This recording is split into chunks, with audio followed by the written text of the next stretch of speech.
बहू, मैं तुम पर एक एहसान जरूर करूंगी। बाहर आओ।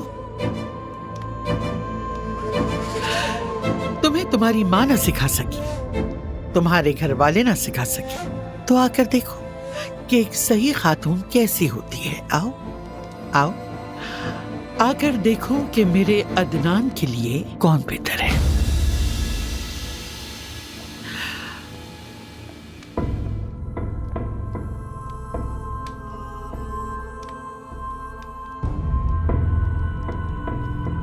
मैंने तुमसे आने को कहा है ना। चलो चलो, आओ, चलो आओ आओ, देखो, आओ देखो, आकर देखो, देखो, देखा तुमने? इस खानदान के लिए दुल्हन ऐसी होनी चाहिए।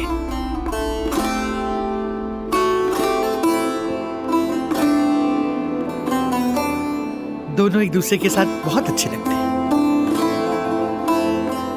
एक खातून औरत को कैसा होना चाहिए जानती हो ज़मरुद?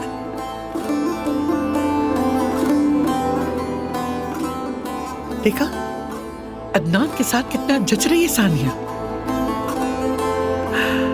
ज़मरुद, सानिया बेटी एक दिन मेरी बहू बनेगी। तुम अपना सामान पैक करो, अपने घर वापस चली जाओ, इससे पहले कि तुम अदनान से और भी ज्यादा प्यार करने लगो। सानिया बेटी एक दिन मेरी बहू बनेगी, अपनी आंखों से देखोगी तुम। सानिया बेटी एक दिन मेरी बहू बनेगी।